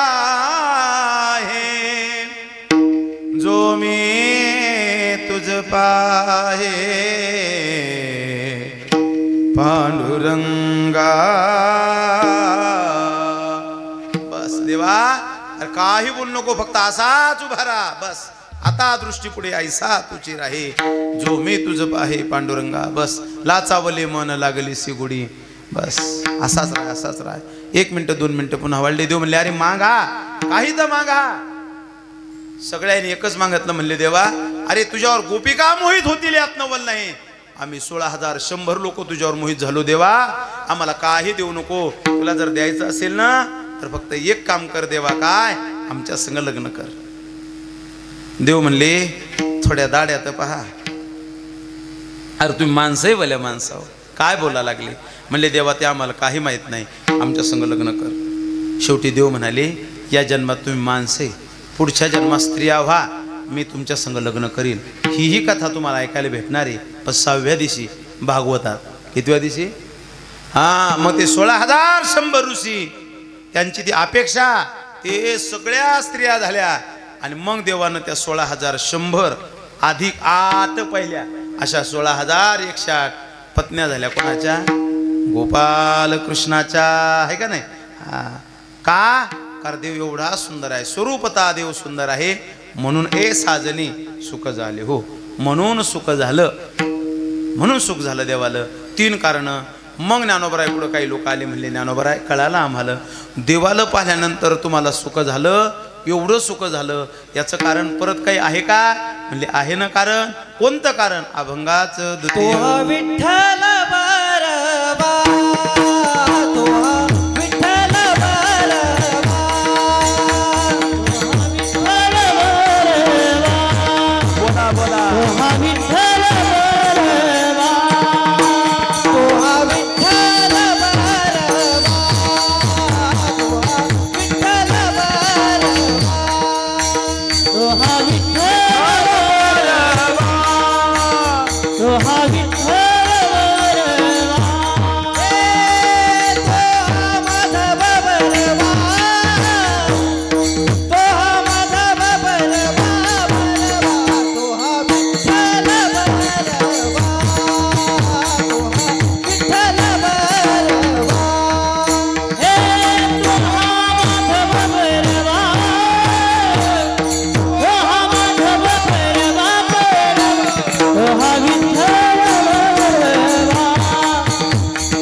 विठोबा रखुमाये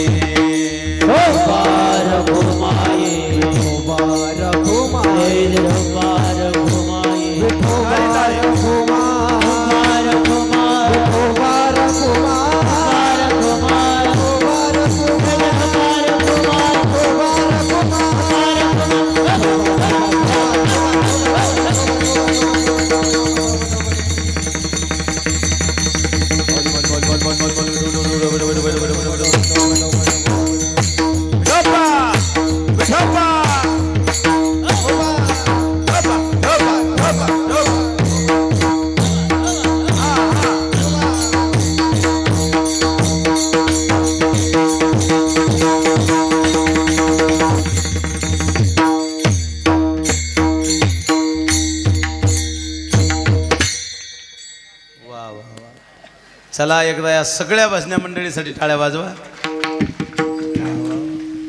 चला केशोबा गोड लेकरं नाचतात आहे का नाही? हा हा नाचवणार आणि त्यासाठीच तुम्हाला आणलेलं आहे. भरतबाल कशाला आणलं? नाचवायसाठीच आणलं का नाही? गोड नाचतात भरतबा आहे का नाही? सुंदर नाचतात आणि गोड सगळंच गोड आहे ना. काय कमतरता आहे का नाही? मी भाग्यवानच आहे का नाही? हे सगळं पाहायला तर हजर आहे. पाहायला सुद्धा भाग्य लागत असते, ध्यानात ठेवा. म्हणून आनंद आहे. आणि दुसरा आनंद माझा आनंद आहे की मी कीर्तनकार झालो, भजन्या झालो, यात नवल नाही. तुमच्या व्यासपीठावर माझा मुलगा सुद्धा भजन्या व्हायला लागला आहे का नाही? म्हणजे आमची दुसरी पिढी तुमच्या सप्त्यात तयार व्हायला लागली. याच्यापेक्षा काय आनंद असा? काय दिलं बेलगावनं? तर बेलगावनं एक कीर्तनकार दिला आणि एक भजन्या दिला एकाच घरात. आणि अजून पुढच्या वर्षी तपपूर्तीला गजानबाचं पोरगं विकून मुर्दंग घेऊन बसणार आहे का नाही? आनंद आहे का नाही जीवनातला? काय कमवलं? काही नाही कमवलं, हे मुलं कमवलीत आहे का नाही? संपत्तीपेक्षा संतती चांगली कमवली याच्यापेक्षा काय असावं? म्हणून मी तरी समाधानी. याच्यापेक्षा काय असावं माणसाचं? खूप समाधान आहे माझ्या जीवनात. चला ऐका, मी माझं समाधान नाही सांगायला आलो. माऊली महावैष्णव ज्ञानोबराय म्हणतात, मला सुख का झालं? करतो हा विठ्ठल बरवा, तो हा माधव बरवा. ऐका, तो देव आहे, तो बरवा आहे. कोण? तो माधव. शब्द आहे तो हा शब्द महत्वाचा आहे. त्या देवाची चिंतन केलं, भक्ती केलं म्हणून तो निर्गुण असणारा देव. देवा हाती रूप धरिला आकार, निधू निराकार हो त्यासी. तो निराकार असणारा पंढरीश परमात्मा सगुण झाला आणि सगुण झाल्यामुळं तो आता आमच्या समोर आला आणि म्हणून तो आम्हाला दिसला. तो बरवा आहे म्हणून सुख झालं. कारण तो मुळात तोच होता. कोण? देव. तो कसा होता म्हणले? तो होता, पण भक्तीच्या जोरावर तो हा झाला. अभंगातले शब्द पहा. तो भक्तीच्या जोरावर झाला. हा तो म्हणजे रंग नाही, रूप नाही,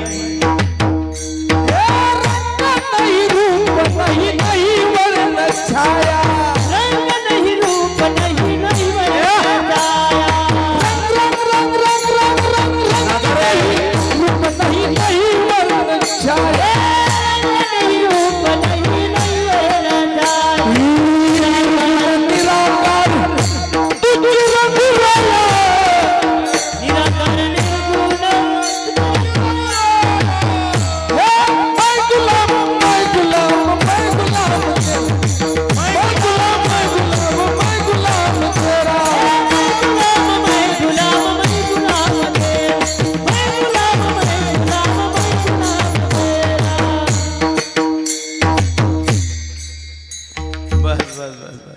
रंग नहीं रूप नहीं. और रंग रूप नसलेला निर्गुण निराकार परमात्मा भक्तीच्या जोरावर सगुण झाला. मुळात तो तोच होता, पण भक्तीच्या जोरावर झाला. तो हा विठ्ठल बरवा. मग तो भक्तीच्या जोरावर जर हा झाला, जवळ आला, तर तो जवळ का आला? त्याचं कारण असं आहे, बहुत सुकृताची जोडी म्हणून विठ्ठली आवडी. तिसरं कडवं महाराज म्हणतात, आमचं अनंत जन्मीचं पुण्य उदयाला आलं आणि म्हणून तो आम्हाला आवडायला लागला. ऐका, देव आवडण्यासाठी, परमार्थ आवडण्यासाठी माझ्या शब्दाकडे ध्यान द्या. त्यासाठी पुण्य लागत असतं, ध्यानात ठेवा. तुम्ही सर्वजण परमार्थात आहात याचा अर्थ तुम्ही पुण्यवान आहात. याचा अर्थ तुम्ही पुण्यवान आहे. ऐका विलास भाऊ, तुम्ही आज हे सौजन्य घेतलं असेल, हे सहजासहजी नाही घेतलं. काहीतरी तुमचं फार पुण्य आहे म्हणून तुम्हाला हे सुचलं, ध्यानात ठेवा. कारण सौजन्य दाता व्हायला सुद्धा काय लागतं? पुण्य लागतं. देव कोणाचेही पैसे घेत नाही, ध्यानात ठेवा. नाही आडमाप संपत्ती असलेले लोक आहेत महाराज, पैसा नाही येत पैसा इथं. पैसा कोणाचाही परमार्थात येत नाही आणि देव कोणाचाही पैसा घेत नाही, हे लिहून घ्या. तुम्ही द्यायचा प्रयत्न करा तरी देव पैसा घेत नाही. कधी कधी पैसा त्याचाच घेतला जातो, देव त्याचाच नाव करतो जो भाग्यवान आहे, जो पुण्यवान आहे, ध्यानात ठेवा. म्हणून काहीतरी तुम्ही सगळे म्हणपात आहात ना, तुम्हाला देव आवडतोय ना, याचा अर्थ एवढा आहे की तुमच्यावर तुमचं काहीतरी पुण्य आहे गड्या. हो, महाराज म्हणतात बहुत सुकृताची जोडी म्हणून विठ्ठली आवडी. का आवडी? अनंत जन्मीचं काहीतरी सुकृत आहे म्हणून देव तुम्हाला आवडतो, नाही तर सगळ्याला देव आवडत नाही. सगळ्याला देव आवडत नाही याचं कारण त्यांचं पुण्य कमी आहे. ऐका, गोड प्रमाण आहे. एक नाथ महाराजांचा अभंग आहे असं वाटतंय मला. महाराज म्हणतात जन्मोजन्मी आम्ही बहु पुण्य केले, तेव्हा या विठ्ठले कृपा केली. जन्मोजन्मी आम्ही बहु कृपा केली, जन्मोजन्मी आम्ही.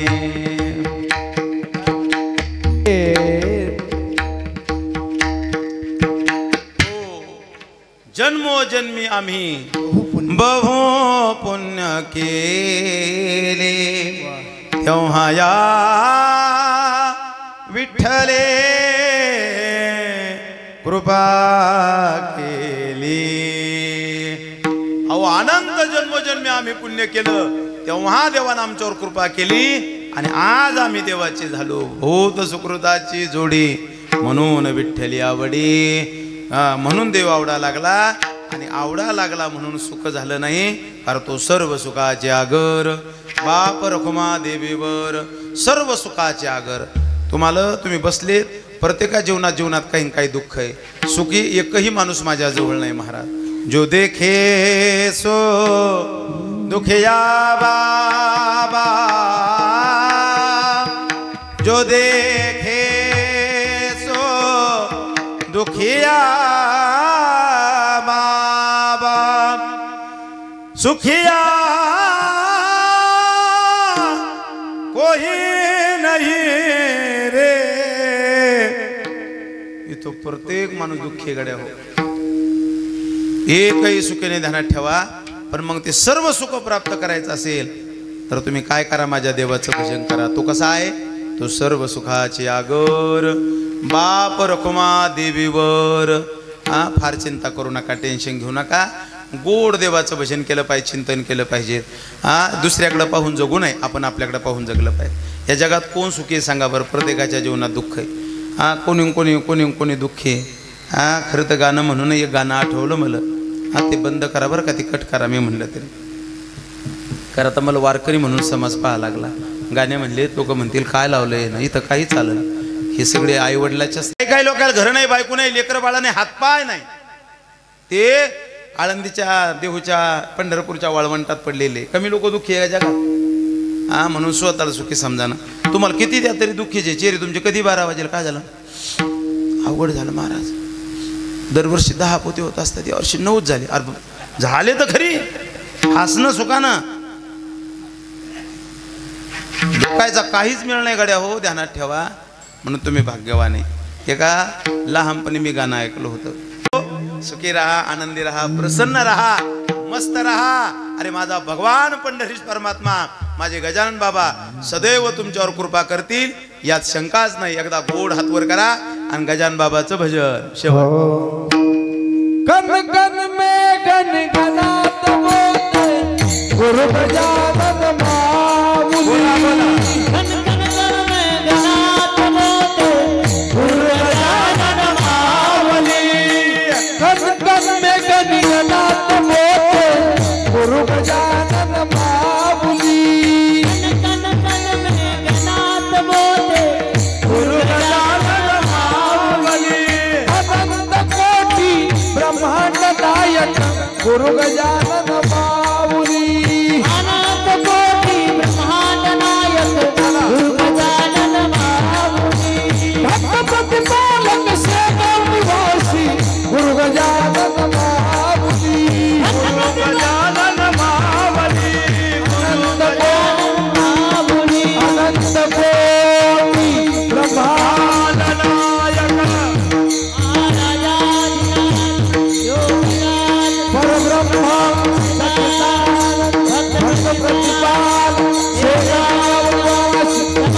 सद्गुरु श्री गजानन महाराज जय.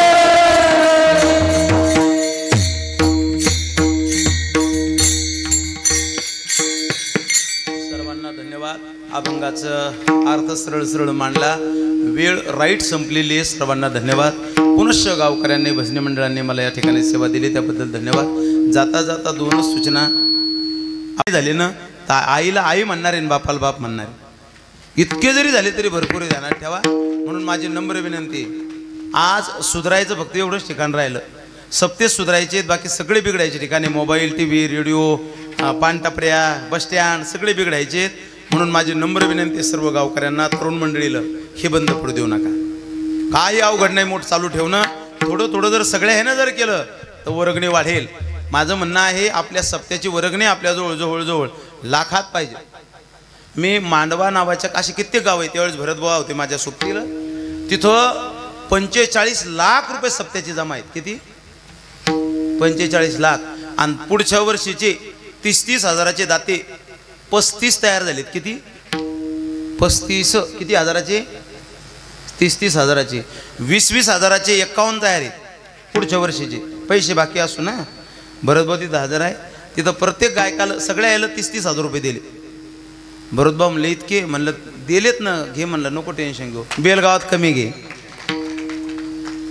म्हणलं बेलगावाला त्रास नको देऊ, इकडून 30 घे. पुढच्या वर्षी सुद्धा 30 हजार नारळ दिलेलं आहे. त्यामुळे तुम्ही कितीही कमी दिली तर काळजी करू नका, तिकडे मी वाढून देणार आहे. असो दिले नाही का दादा? मग मोकळ्या मनानं हो मनगड्या. ऐका, मी याच्यासाठी सांगा लागलो, पैसे वाटायसाठी नाही सांगा लागलो. येणाऱ्या काळात हा पैसा तुम्हाला कामी येणार आहे, गावाला कामी येणार आहे. आज सहज एक दाता उभा राहिला, त्यानं मारुतीच्या मंदिराला काय दिली? फरची दिली. ऐका, मी सगळ्याला विनंती करतो, सप्त्यात प्रत्येक जण वर्गणी द्याच. पण गावातले जिथं मंदिरं असतील, जिथं सामाजिक काम असेल, अशा ठिकाणी प्रत्येकानं पुढे येऊन काम केलं पाहिजे. आज बेलगाव या गावाचं नाव आता महाराष्ट्रभर नाव लौकिक व्हायला लागलं. तुमच्या गावाचं नाव सप्ता. मी काल कुठं गेलो होतो आपण? रामवाडीला गेलो होतो. रामवाडीला तिथं सोपान महाराज शास्त्रीचं कीर्तन झालं अगोदर. तर ते सांगू लागले आमच्याकडे बेलगावला मोठा सप्ता आहे. म्हणजे अंदाज करा, हे लोक बेलगावचं नाव इतक्या लांब जर नेऊ राहिले तर बेलगाव आता काही सामान्य राहिलं नाही. त्यामुळे तुमच्यावर जबाबदाऱ्या वाढल्या. त्यामुळे वर्गणीचं असेल, इथं येऊन बसणं असेल, सगळ्याला येऊन बसावं लागेल. काम नाही तरी येऊन बसा, काम काढू नका. 7 दिवस कोणी जाता? 7 दिवस गावं, लग्न, कार्य चट बंद ठेवा. केशवबाल सुद्धा पत्रिका वाटायला जाऊ देत नाही बाहेर मी. काळजी करू नका, ते सगळं काम होणार आहे. त्याचं सगळेजण हजर राहा. कारण हा सप्ताह कोणी एका व्यक्तीचा नाही, कोण्या माणसाचं. इथं मी आता केशवबाचं नाव घेतो म्हणजे काय केशवबाचा सप्ताह नाही. हा सप्ताह सगळ्याच आहे. फक्त काय होतं, एखादा वक्ता येतो, त्याला समोर जो म्हणतो त्याचं तो अनायास नाव घेत असतो. नाव घेणं म्हणजे काय, तो माणूस प्रमुख नाही. आज मी विलासभाऊचं नाव घेतलं म्हणजे विलासभाऊ प्रमुख थोडी. विलासभाऊ तुमच्यातलेच सगळे एक आहे. प्रतिनिधित्व करायला लागलेत असते फक्त. आणि तुम्हाला असं वाटत आपलंही कोणीतरी नाव घ्या, तर तुम्ही एक यायचं म्हणा, महाराज 51,000 रुपये आपले सब तुमचं नाव. मी तर नाव घ्यायसाठी केव्हा तयार असतो. उगा मग खाजून घेतल्यावानी एक ज्याच्यावर त्याच्यावर जळल्यापेक्षा उदार मनानं परमार्थात या. समोर येऊन बसा. समोर येऊन बसल्यावर नाव घेईन ना माणूस.